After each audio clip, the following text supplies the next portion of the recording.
Hey friends, my name is Lucid Lupus and welcome to a brand new video. I got a new mic and I love it. Let me know how you like it. Today's video is a 200 subscriber special. Thank you for everyone who's gotten me to this point. You know exactly who you are. But with that being said, let's get right into this video. Ladies first. My sweet mother. My mother was never the brightest in the bunch. She was old and cranky, always yelling about how tight her dress was or how her heels hurt her feet. But I didn't care.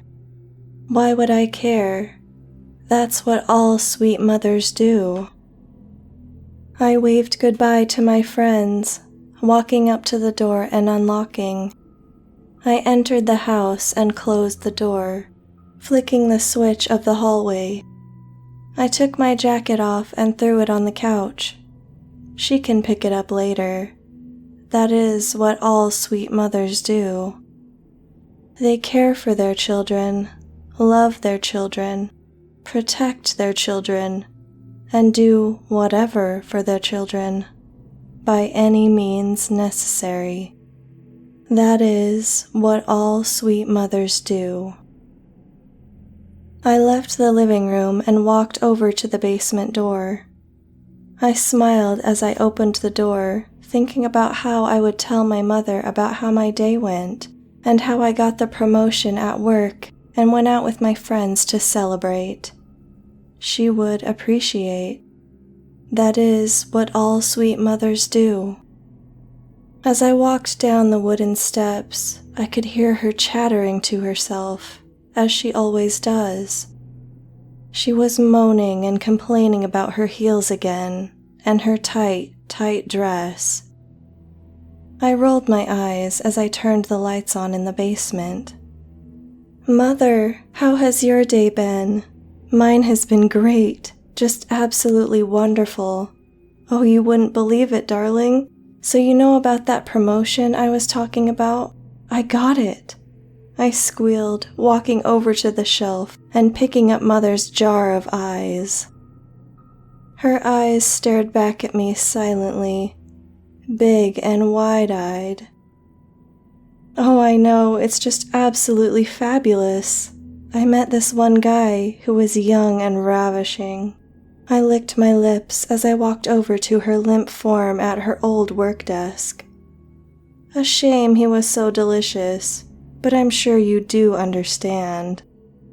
She continued mumbling to herself, shrieking about how her eyeballs were being pulled out of their sockets, like all sweet mothers do. I kissed the top of her head. "I love you too, Mother," I mumbled, setting her eyes in the jar down and walking behind her to fix her tight, tight dress and pointy heels. Those two things do bring out the beauty in her corpse.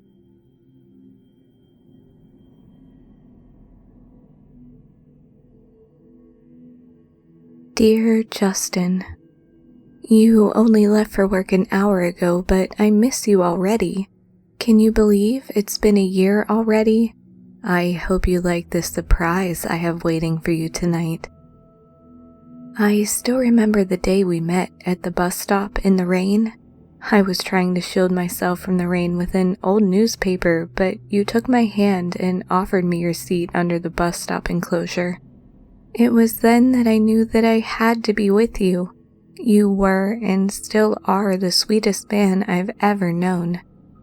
I came to that very same bus stop every day for a week in hopes that I would see you again.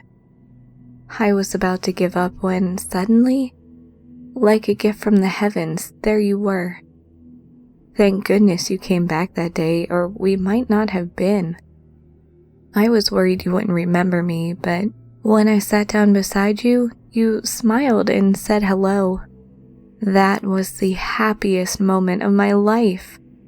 We made small talk while we waited for the bus, and I was crushed to hear that you had a girlfriend.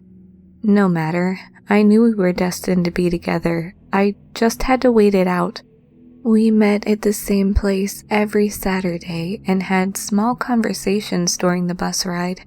We talked about our interests and our jobs, and eventually I came to learn that you took that bus every day to see your girlfriend.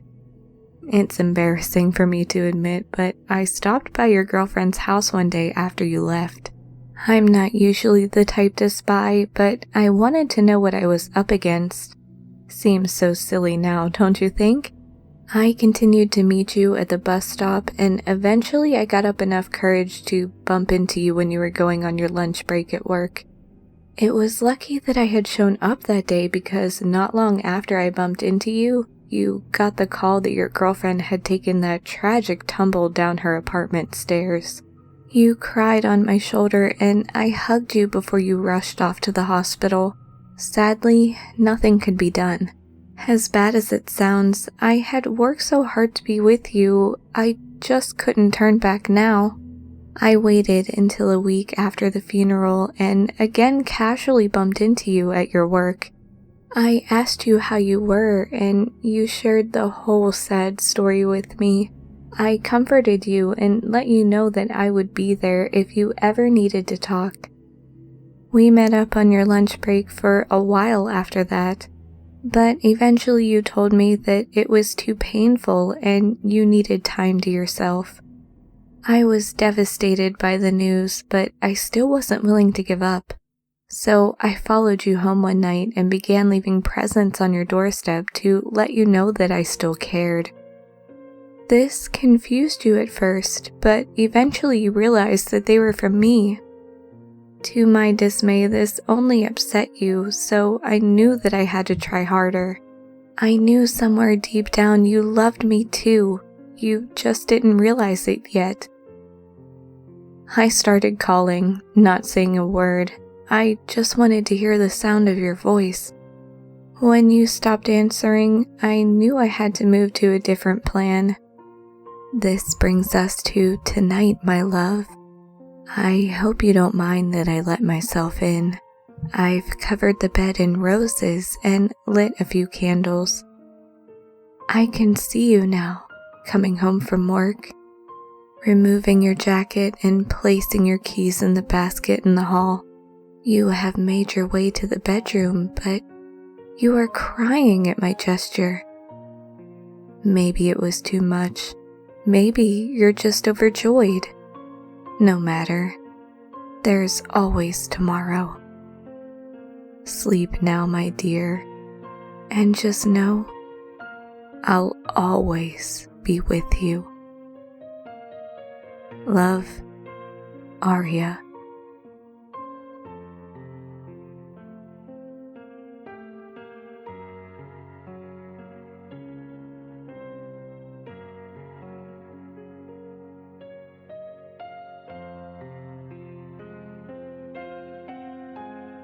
So this all happened through my high school experience. I'm currently a junior at my school, and this all started my second semester of my freshman year. The first incidents were close to the end of freshman year. There were a few in my sophomore year, and there's only been one so far in my junior year, and all of this is completely true. I tried looking for the police records that go with it, but I couldn't find anything because of how long ago it was. I'm going to give you some background for you quickly, so you can better understand what I'm getting at. I'm kind of itsy bitsy, 5'2" and 100 pounds, and I'm also a female that kind of looks like a 12-year-old boy, pretty much Jordan Baker from The Great Gatsby, complete with the athletic body and undercut hairstyle. Setting-wise, my bedroom window is ground level. Part of my room was above ground, the other half was underground. My window is at grass level, so you could sit down on the grass outside my window and see directly into my window if you looked straight ahead. The guy in question, I'll call him Alex, is Asian with really short hair and something like 5'4". He's in the same grade as my older sister too. He's also an avid user of cigarettes, marijuana, alcohol, and the likes. He even bragged to me that he got his license taken away because he went 60 miles per hour above the speed limit on the highway. A goddamn highway with a speed limit of 65. That meant he was going at least 125. So basically, a really ill behavior boy was chasing a really good girl. I'll give you the entire story now, and I hope it makes everyone who reads this a little more careful when making new friends. The second semester of my freshman year, I took an art class in hopes of getting an elective credit. I was sitting with some friends talking about a project we were making, and Alex walks through.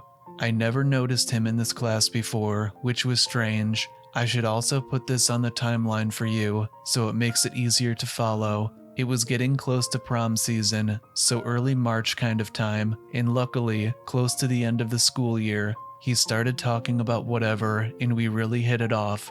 After a week, I started seeing him pop up around me in the hallways outside of my class, and he would talk to me during passing time. I didn't think much of it, being the stupid, naive child I was. I should also mention, he rode my bus in the afternoon after school. Alex and I would sit by each other on the bus and talk, which just encouraged further interactions between us. One day, my older sister, who I'll call Tanya, who was 2 grades above me, didn't have theater practice after school, so she took the bus home.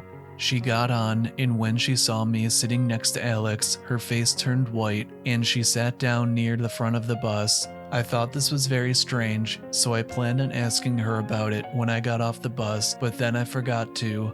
As prom season gets even closer, Alex kept talking about it with me. My friends and I all assumed he was going to ask me, because not only did he follow me around, he wouldn't shut up about it. He was clearly showing signs of interest in me. Unfortunately for him, I was in a relationship with someone at the time, and it was a girl. I had absolutely no interest in dating him. If he did ask me though, I would say we would need to go as friends. Thankfully, Alex told me instead he would like me to tell Tanya that if she doesn't have a date that he would bring her.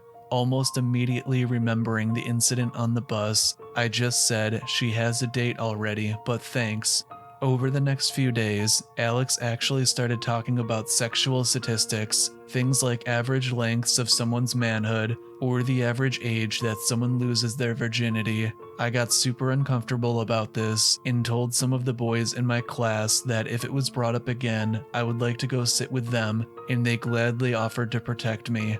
Another instance that set off red flags about Alex was when I was at home and the doorbell rang. I looked out the window and Alex was there. This wasn't the strange part because I got off the bus before Alex did, so he saw where I lived. I yelled to my mom that someone was here to see me, and I went out the front porch to talk to him. He was with his friends and yelled to them that he was going to catch up to them later and that he wanted to talk to me first. He told me about some mundane stuff and I was getting bored, so bored in fact that I just bluntly decided to ask him if he liked me. I was tired of him always beating around the bush and I just wanted the stupid answer. Alex kind of froze and decided to dance around the subject, confirming my suspicions. The way he avoided telling me that he liked me was really strange, bragging to me about his drugs and illegal escapades. My dad was also just coming home from work at this time too, so I had an excuse to leave the really uncomfortable situation. When my dad came in the house, he told me about how nice Alex seemed, and I looked over to Tanya and she looked upset about it, but neither of us said anything. Later on, not in the same day, I posted a picture on my Instagram and then he commented on it. I still didn't know how he got my Instagram to this day. He commented his phone number, telling me to text him, and he also said that my dad was very chill. Along with the demand for him to text me, he continued almost harassing me on the direct messaging in Instagram. This was another red flag that set things off for me, making me very weary of him. I decided that I needed to be very careful with him from now on. In early May, he continued to follow me from class to class, but from a further distance. This was absolutely mortifying, but my girlfriend at the time thought it was hilarious. She said that it was funny seeing a straight boy chase a gay that he had no chance with. I laughed with her on the outside, but internally I was scared. This was also the same time frame that he actually started showing up to my window. I should mention, my parents weren't home at this time either. They were out grocery shopping while all my sisters were home alone with me. I was done with all of my homework and I was practicing my makeup skills so I could do makeup for a few girls that were going to prom. Only juniors and seniors are allowed to go to the prom, and underclassmen can go only if they have an upperclassman date. I had my earbuds in and I was listening to music when I heard some sort of tapping noise. I took them out and listened intently for a minute, and then I popped them back in. I heard the tapping noise again. Once again, I was listening intently. This happened a few more times until I just kept my earbuds out permanently. I finally heard it again and heard it to be coming from my window. I quickly wiped my makeup off and grabbed my pocket knife that I kept under my pillow. I opened my curtains and saw Alex standing there. He was strangely dressed in a 3-piece tuxedo with a single white rose. He said something, but I couldn't really hear him through the glass. I yelled through the glass that I was going to come outside and talk to him. As I was walking up the stairs, Tanya came up to me, terrified. She told me not to go outside, and when I asked why, she told me that Alex was outside and he was very dangerous. She revealed to me that he stalked her freshman year and he followed her around like the way he did with me. We both panicked together and I heard the garage door open. We ran to the foyer telling our dad that Alex was outside and that he needed to do something. He walked over to the side of the house where my window was and talked to him. I never knew what was said, but it definitely kept Alex away for a while, which was nice, but things suddenly got worse. Alex started talking to me again, but this time it was about sex, drugs, and even worse than before, telling me about all the drugs he had with him and all about the girls he's fucked and going into extreme detail. I went to sit with the other boys in my art class, but it did nothing. He kept talking about it, and it even made one of the hockey players very uncomfortable. They did their best to shelter me, but it only went so far. This was my final red flag before I deleted his number and blocked him on Instagram. I was getting too uncomfortable to put myself through any more social interactions with him. The worst that it had gotten was 2 days before the last day of school. I was getting ready for bed around 10 p.m. when I heard a knocking at my window. Once again, I grabbed my knife and looked out the window, assuming for the worst, but just praying for it to be the bushes outside my window. Then I saw a very dark outline of a figure and my heart dropped. I knew that it was Alex. I closed my curtain and ran upstairs to my parents' room. I was almost in tears about Alex being at my window. My dad and I went back down to my window and no one was there. My dad thought Alex could still be here, but just hiding in the bushes. My dad decided to try to scare him off and went to turn the back porch lights on and call for my dogs. I didn't get any more knocks at my window for maybe 2 minutes. Then I heard another knock and told my dad. He just marched outside at this point and found Alex sitting at my window with his hood up. I don't know what happened, but the police were called and they had to escort him back to his house. This was absolutely terrifying, but I was pissed at this point. Why couldn't he just leave me alone? But then again, it doesn't stop there. Here is some more information regarding this moment. We were on a family vacation and my dad was retelling the story. He also gave some information that I didn't know. When he finally did get to talk to Alex, my dad could tell immediately that he was both drunk and high. My dad made him empty his pockets and found a large switchblade and marijuana in his pockets, making my blood freeze. The next day, during my math class, I sat in the spot facing the window with my back to the door. Halfway through the hour, one girl in my class shouts my name, telling me to look behind me. I turn around, and so does the rest of the class, and there was Alex, standing intently above me, silent. I got up ready to punch him in the face, but he ran out of the door. I just stood in the doorway of the room and broke into tears. 3 other people comforted me, and my girlfriend told the teacher what was going on. The scariest part, however, is I never told him my schedule.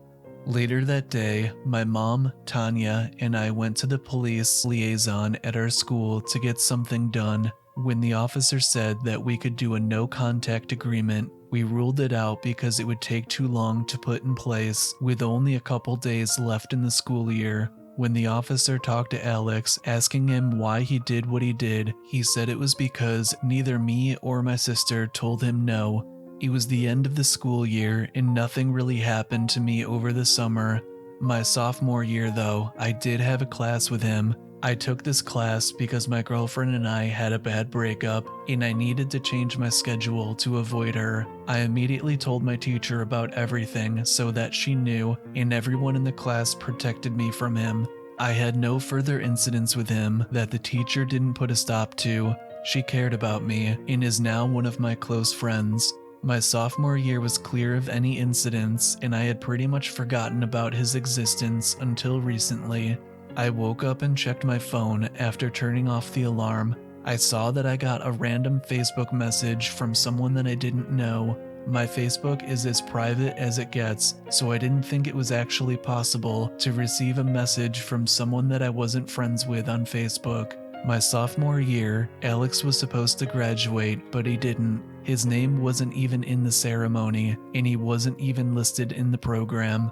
Tanya and I laughed about it, but we both knew that meant he was going to be in our city even longer. I looked at the message and it was very sexual. It reads as follows: I need to cream pie your little pussy and stretch it really good and make you squirt and cream all over. It was very annoying to say the least, and I get messages like this from bots on Instagram, so I normally just ignore it, but since it was on Facebook Messenger, it was strange. I clicked on the person's name and their profile came up. I scrolled through the pictures and I saw a picture that made my heart sink. It was a picture of Alex. It was Alex's profile, and it was him who messaged me, but he changed the profile's name and location. I only showed it to a few people, but not to my parents yet. I showed it to my current boyfriend, who showed it to his mom, who is a chemistry teacher at the school we attended, and she told me to tell my parents. The reason we showed it to a teacher was because he had been seen around the school grounds within the last few weeks, and she would probably be able to do something about it. Nothing has happened with Alex since, but if something happens, there's a chance he won't make it out of the situation alive because I'm fed up with it. He has caused me and my family enough grief. Please be careful who you choose to make friends with and what sort of information you give out. Don't put yourself through what I have gone through. Please, let's not meet, you creepy fucker.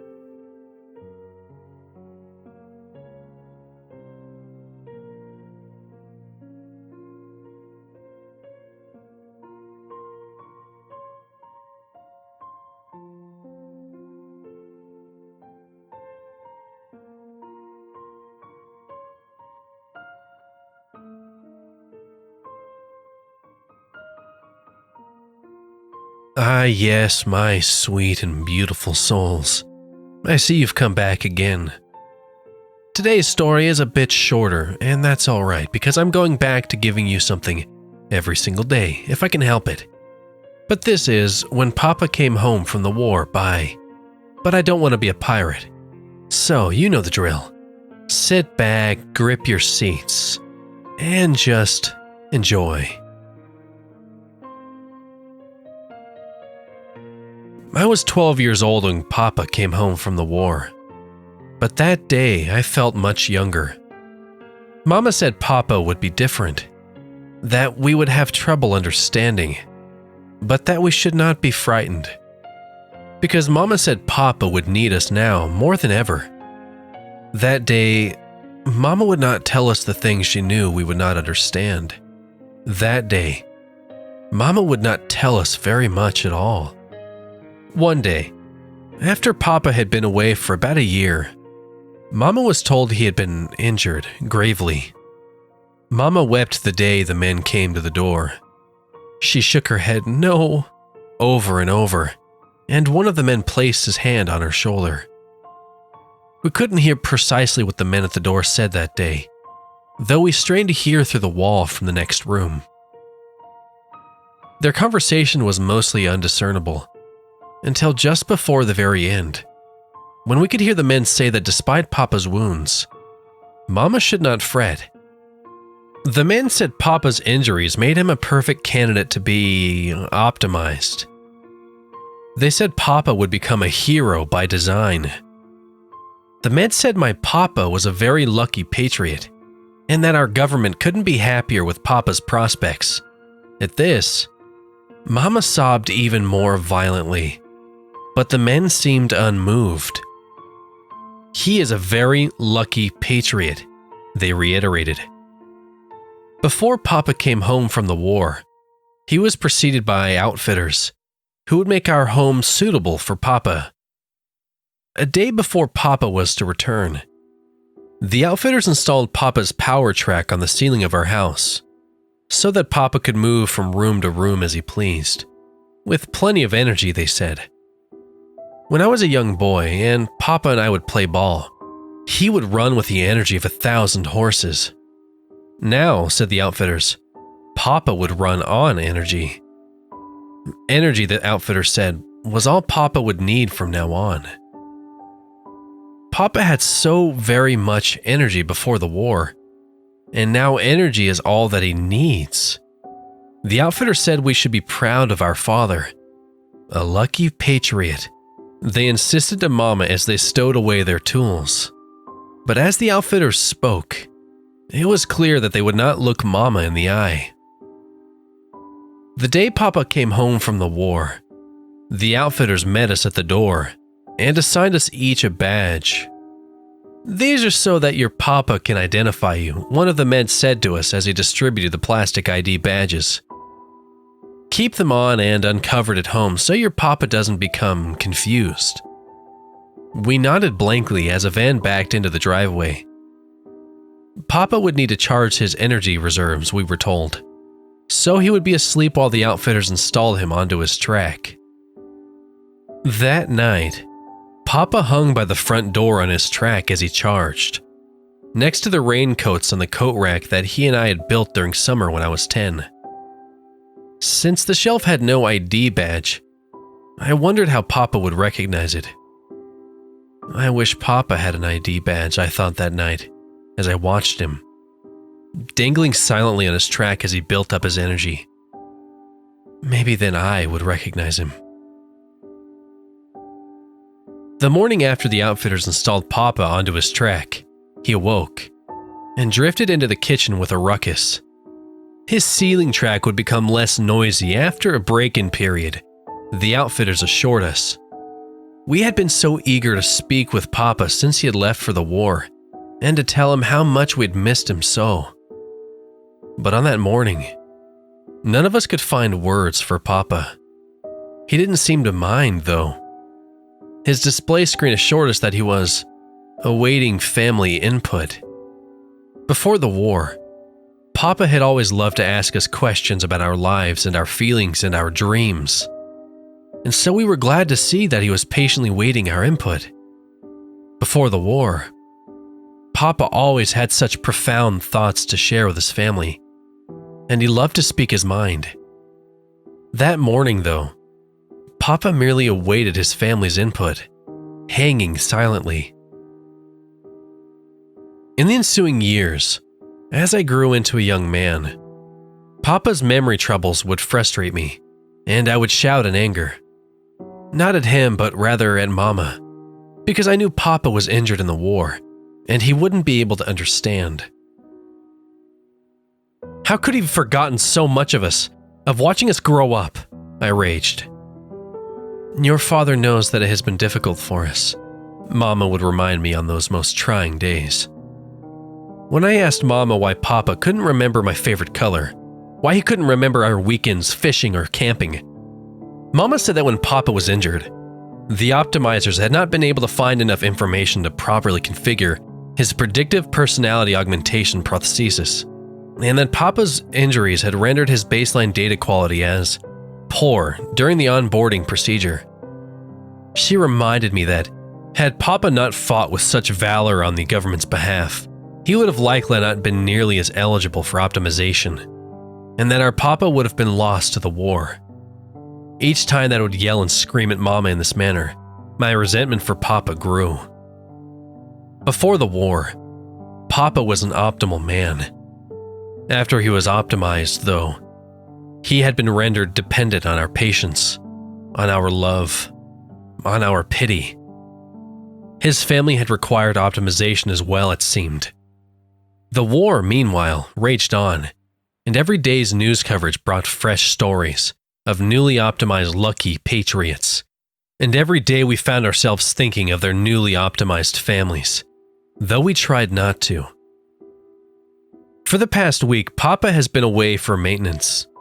Though he will have returned by my birthday tomorrow, I had wished he wouldn't be there, because I cannot bear to look at him anymore. Yesterday morning, as Mom and I sat alone at the breakfast table, I finally confronted her, as I simply couldn't resist not knowing so much about Papa anymore. She had always given only half answers to my questions since Papa came home 6 years ago. But that morning, I needed answers, and I needed them in full, as I could wait no longer. I interrogated her as to what she had been told after Papa's injury. I wanted to know what, if anything, she had agreed, apparently on all of our behalves.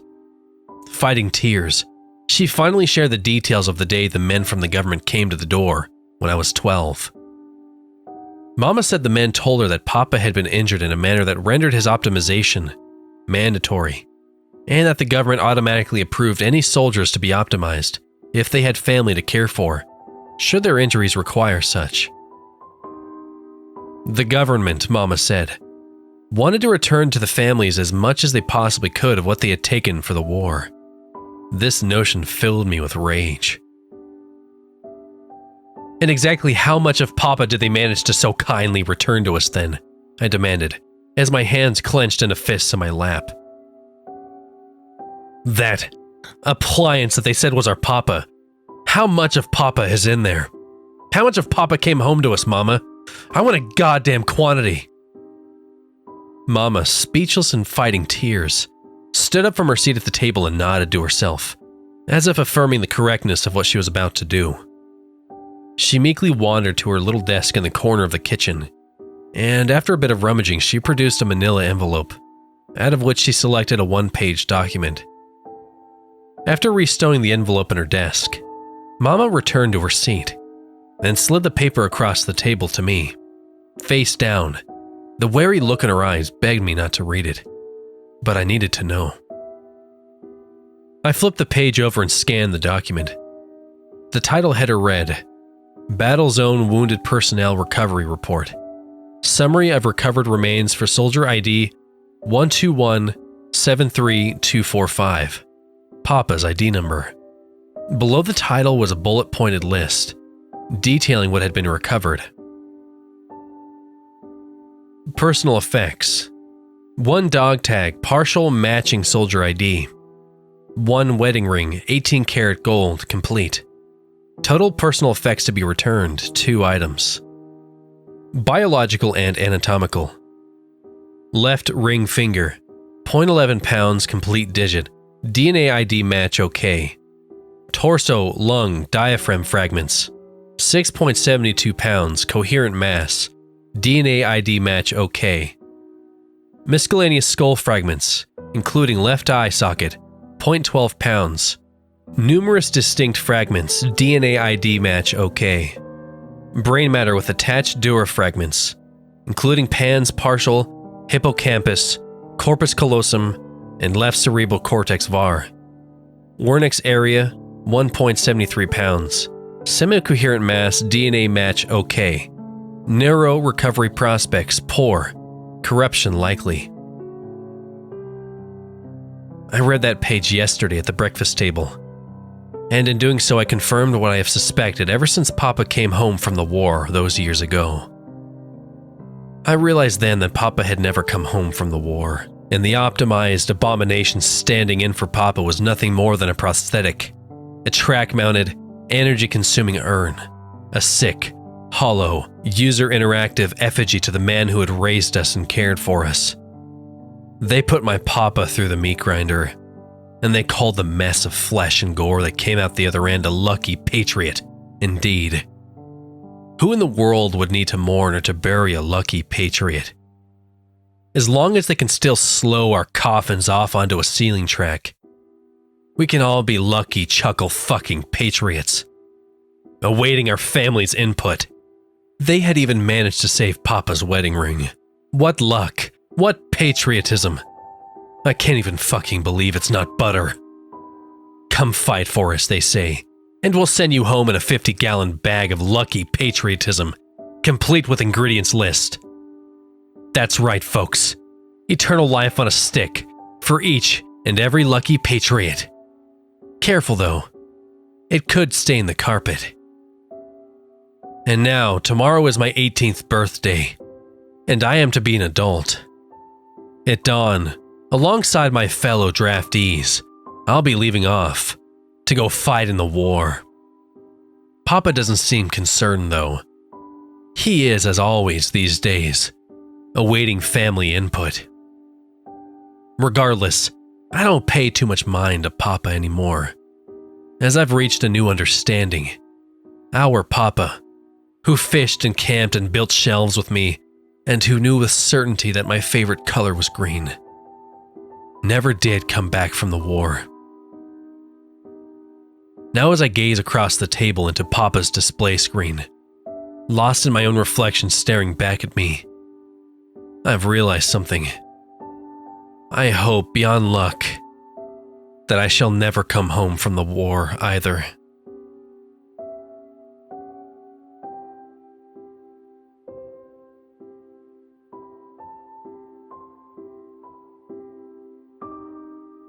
I grew up thinking that this incident was a nightmare that stuck with me throughout my high school years. Turns out, it was a memory. A really messed up memory that had been burned into my brain. It was such a traumatic event that my 7-year-old brain had shoved it deep into my subconscious, even the memories of my little brother. It happened just 2 weeks after my 7th birthday. Every weekend, my brother and I would always camp in our backyard.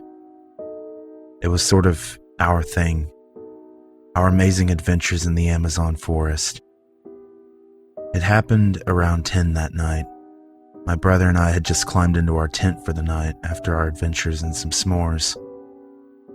I was always a light sleeper, while my younger brother was the opposite. I woke up to the sound of rustling from the weeds that lined our backyard. At first, I thought it was my younger brother using the bathroom. When I called out to him, there was no answer, and the rustling stopped. I sat up and rubbed the sleep from my eyes. My left hand brushed my brother's sleeping bag. I looked down to find him still asleep. Then, there was this weird noise. It sounded like someone was gargling mouthwash, and a mix with a pained groan. My mind raced with thoughts, like an alien waiting to eat me, some hungry werewolf ready to pounce, or a creepy old clown. My entire body froze as fear fueled my mind. I reached over and shook my little brother in an attempt to wake him up.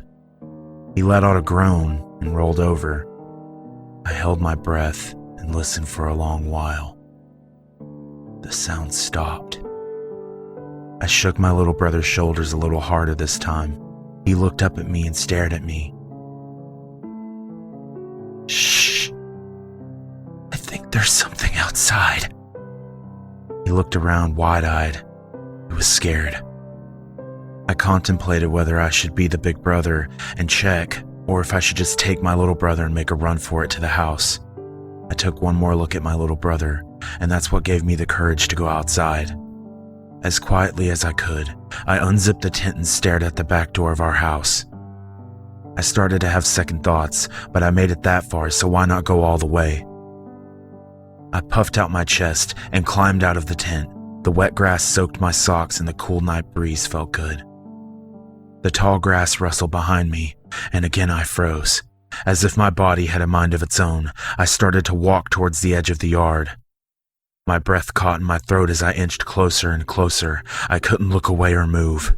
It seemed so fake, like a murder scene you would see in movies. There laid my brother's lifeless corpse, his muscles and tendons visible. There was so much blood. Then it hit me. If this is my brother, then who's in the tent? I looked over my shoulder and stared at the tent.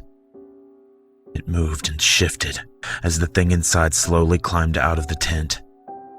It towered over me. I only caught a glimpse of it before it bolted off into the surrounding woods. That's when I was able to let out the scream that desperately wanted to leave my throat. Whatever it was, it wore my brother's skin.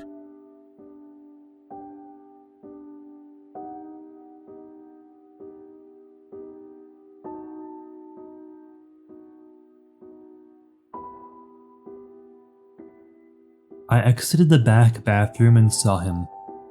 The stranger sat at the previously empty bar, his head lowered, hiding his face. He wore a military jacket and hood. He had wool gloves and was soaked from the sleet outside. "Can I help you?" I was wary of this man. We're a dive bar, but typically that only attracts young rich kids looking to drink in a smelly, dank basement. We don't get legitimately scary customers in here much anymore. I thought I'd locked the door, but just assumed I forgot. I made my way behind the bar, trying to get a better view of the man's bearded face. "Whiskey," he muttered out, almost like he hadn't heard me offer help. When a customer does ask for a vague drink like whiskey or gin, I tend to upcharge the brand, but this poor bastard was clearly wanting the cheaper option. I poured a shot of brown firewater, and the man drank swiftly. It was now I got a full look at his face in the dim light. He was a pale, red-bearded man. He resembled a homeless lumberjack. He was large and looked as though he worked with his hands his entire adult life. He's the kind of character that will get either blitzed and leave without a word, or get blitzed and shoot up the place. His eyes met mine. They were bloodshot and had deep, black circles underneath. He stood and dropped a 20 on the bar. "Keep the change," he muttered with his back turned. I noticed how truly massive this individual was. He stood easily over 6 feet tall and was broad.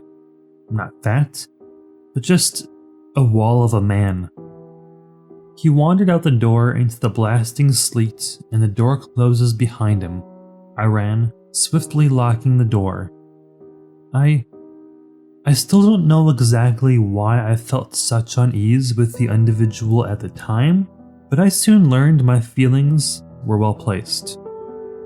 It was a Tuesday, so the bar closed around 2. I was back at my apartment by 3 and planning to sleep in when my phone rang. It was the owner. He told me to expect a visit from the police and that they had questions. Shit. The last thing I enjoy are city cops. It is a constant as a bartender that the police are nearby and hassling patrons, but when they need to see me, it is always bad news. They arrived around 6 a.m., no sun yet, and the sleet was still hammering the city. I buzzed them up and invited them inside. "Sir, did you have contact with this man?" they asked, showing a picture of the bearded man from earlier in the evening. "Yeah? Why?" "We found his body in an alleyway outside of your bar. With the sleet, we can't exactly pin a time of death, but we imagine it was around midnight." It was here I stopped listening. I stopped paying attention because it was now I knew that I had locked the main door before he entered the bar. I did not, however, lock the storage room in between the bar and alley. It was now that I knew the man had been dead long before I locked the door behind him. The cop was still talking while I felt the $20 bill in my pocket. "Sir."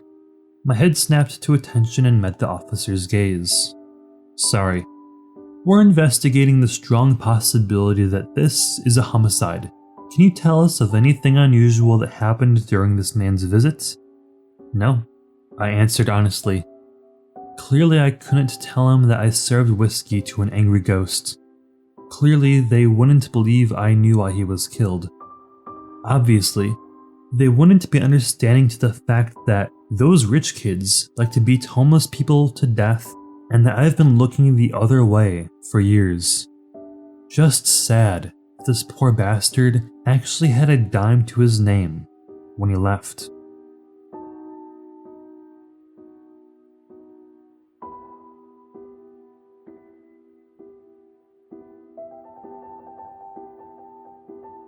"3:30 a.m. Some random Tuesday in October. Sleeping soundly on my couch, I'm awakened by a loud banging and screaming. Not just drunk people at 3:30 a.m. screaming, but that horrified, panic-filled, someone is fucking dying screaming. You know it if you've heard it.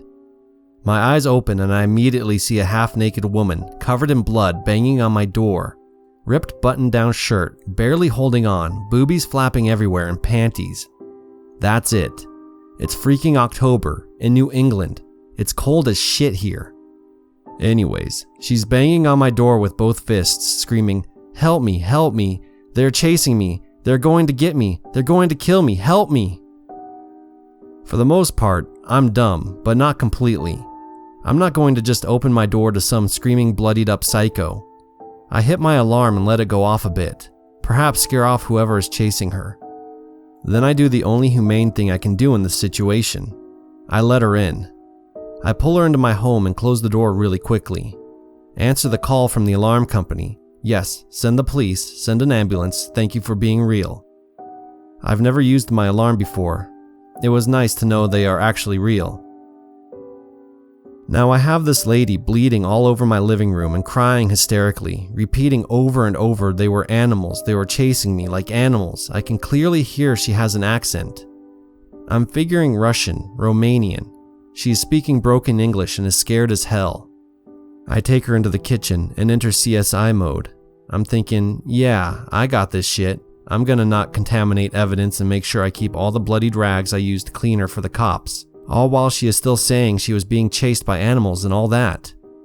She is messed up. The side of her face is scratched up. Her arms are scraped. Her legs are all bloody with scrapes like she took a good fall. Just messed up and blood everywhere. So, scene setter, 3:30 a.m., kitchen. Bloody half-naked, non-good English-speaking, hysterically messed up, bloody woman. Me collecting evidence. Me. It's okay, calm down, the police are on their way with an ambulance. Psycho lady. They were chasing me like animals. Me. You're safe now, let's get you cleaned up. Psycho lady. They were chasing me like animals, they were going to get me. Psycho lady again. They were chasing me, then they turned into werewolves. Me, thinking, oh fuck me. Psycho lady. They were chasing me and turned into werewolves in my eyes. Me, now I'm scared. Calm down, you're safe here. I bring her back into the living room, and I'm scared. Many thoughts running through my head now. Am I gonna die tonight? Is she going to attack me? Why aren't the police here yet? I need a weapon and fast, but mostly, oh my god, oh my god, oh my god, what the fuck, oh my god, what the fuck, what the fuck, oh my god. She is bandaged but still rambling on and on about animals and chasing her and whatever. I decide it's probably a good idea to give 911 another call, just to be sure they know my address. It also allows me to get my couch in between me and her, affording me a little bit of safety. Not much, but I was confident in my run around the couch, she'll never catch me skills. She is pacing my living room, rambling when she goes over to the window and starts staring. A good 10-second stare with a creepy silence attached to it. Then, babies! There are babies in the road! Oh my god, look at all the babies in the road! Screaming at the top of her lungs. I'm not coming out from behind the couch. Let the babies in the road die. This goes on for a good 30 seconds. Not an imaginary 30 seconds where you think it's been like 5 minutes and it's really only been like 10 seconds. This was a full-on 30 seconds of screaming and me standing behind my couch thinking, fuck you, I'm not falling for that trick. Finally, the police come. The officer knocks on my door. I now have to leave the safety of the backside of my couch to unlock the door. I dashed my ass to that door and ran out and told the cops, "She's nuts, be careful." They take her to the ambulance and do whatever they need to do to her. I'm chilling on my couch, shell-shocked. I mean, what happened? The cops come back and ask me if I know her. She looks familiar, but I don't know her. Then he asks me if I was babysitting for her. I'm like, what? No, I'm not babysitting for her. The cop proceeds to say, "Oh, because she said you were babysitting her kids, and when she showed up to collect them, you wouldn't give them back." At this point, I'm exhausted and frog-eyed and throw my rights out the window and tell the cop to search my house, that there are no kids here. The cops know it's a BS story she gave, but he had to ask anyhow. I understand that. He doesn't search my house. Ambulance takes her away. Cops leave. It's now 4 a.m. and I'm sitting on my couch knowing I'm never going to get back to sleep and the workday is going to suck. The best part of this story is what the police blotter said in the next day's paper. Resident lets woman claiming to be chased by werewolves into her home. Awesome. Just awesome. Turns out I did know her. She was my neighbor. I arrive home from my suck-ass day to find the Department of Child and Families waiting outside my door. Come on, really? I now have to let her into my home because I, being the nosy person that I am, want to know what the deal is with the psycho woman. Contrary to what the police blotter said, I usually don't let people claiming to be werewolves into my home. I was willing to make the exception for the police the prior night because I was scared, and fear can quickly remove quite a few boundaries. Anyhow, DCF woman informs me that psycho woman was my neighbor. I knew she looked familiar, but I just couldn't place her face. Perhaps the blood and scrapes and psychotic behavior threw me off. There seems to be a missing child, or so Psycho Woman told them at the hospital. I'm starting to get a little freaked out, as Psycho Woman already accused me of not giving back her, what we thought, imaginary kids. The story I got from DCF was limited. She wouldn't divulge much information, but in a nutshell, what I did manage to get was this. Psycho Woman lives next door to me, the house to my right. We share a driveway. The house is a duplex, so people are always coming and going. I never paid much attention to anyone living there. Psycho Woman claims she has a child, a little girl, age unknown. Said child is missing. Psycho Woman was under the influence of mind-altering drugs. She was Romanian, that's it. The messed up thing is that I do remember seeing a child over there. A little girl, probably about 4. I've only seen her one time, maybe twice in the 3+ years Psycho Woman has lived there. Again, never paid too much attention to what went on over there. DCF questions me about everything from have I seen this lady before to why would Psycho Lady choose my door to bang on? I'm not especially paranoid, but I can recognize the potential for a situation to turn ugly very quickly. I tell DCF Lady that I have no clue who the fuck this woman is, why she would choose to bang on my door, or where the Psycho Woman's alleged child is. Pretty much exactly like that. DCF Lady assures me that they don't think I'm involved, and that this is just a routine for them to follow up. DCF Lady leaves. I'm pretending like I don't want anything to do with the situation, but honestly, my life is pretty boring.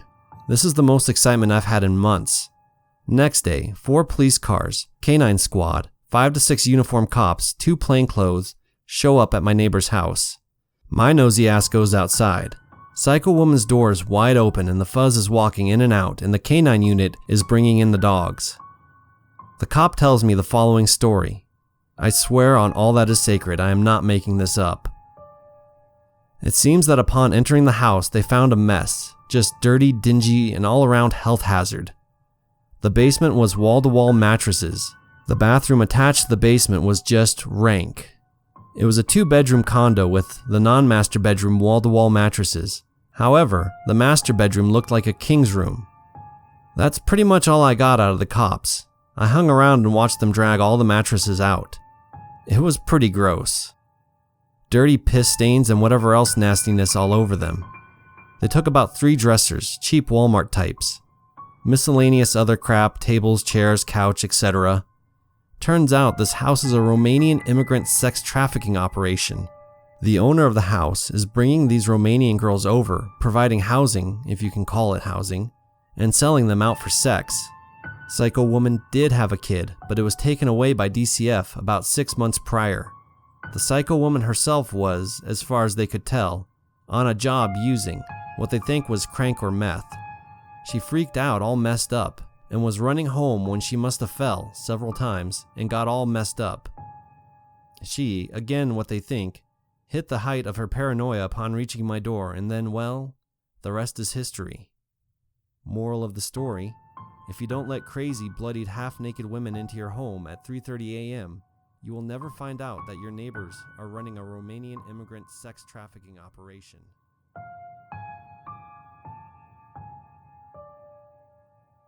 Well, there you have it, folks. Thank you for watching this amazing collab. I'll leave everyone's info in the description below, but that's all for now. Thank you for watching and stay tuned for the Five Nights at Freddy's series continued. My name's Lucid Lupus, and as always, the dark is simply the answer.